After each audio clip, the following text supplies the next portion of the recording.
States, kasi bihira pa rin pupunta ng States. Pero ngayon, pag sinabi natin malayo, it's practically every corner of the world. Kasi ang mga Pinoy ngayon, nakakalat, and I think you know what I'm talking about. Meron nasa Caribbean, meron nasa Indian Ocean, meron nasa Northern Europe, meron nasa Ireland. Lahat ng sulok ng mundo ay merong Pilipino. And I'm almost very sure that when I say na nasa abroad, hindi lamang sa States ang pinanggalingan, hindi lamang Canada, Australia, kundi marami pang mga lugar. By the way, sino bang mga galing sa ibang lugar dito? Pwede ba makita yung mga kamay? Ayun, halos almost one-third. Almost one-third ay galing sa abroad.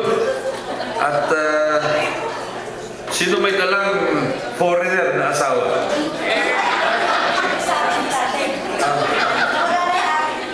Merong foreigner na, ayun, meron nakita nito. Ayun, may isang na ano. Yun. Nakakatuwa. Ganun din kami. Class 62, ganun din. And I'm trying to look at your batch, 1975. And I'm trying to imagine how it was during your time in Quirino High School. 1975, 1962, 13 years ang difference natin. Noong panahon na yun, life was a little slower than it is today. Because I remember I was a commencement speaker in 1982, and the building of Quirino High School at that time was still the same wooden building where we studied. So, sa inyo, ganun din, 1975. So, hindi masyadong nagbago.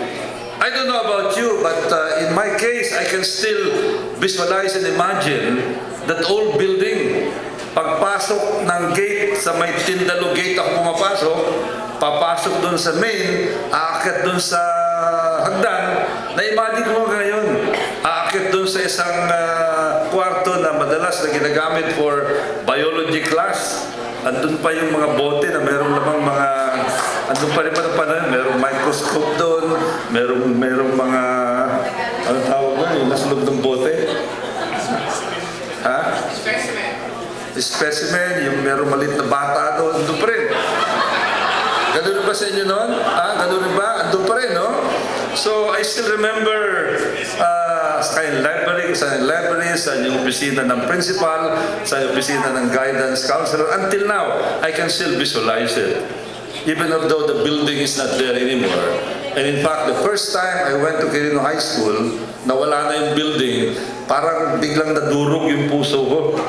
Naluray yung puso ko. I don't know, yung mga kararating lamang ngayon na hindi nyo alam na binago na yung building, I'm sure. Kung bumalik kayo, siguro kasama yung tour ng Quirino High School grounds sa inyong Grand Reunion program, I'm sure that you would feel the same way na nag-iba na.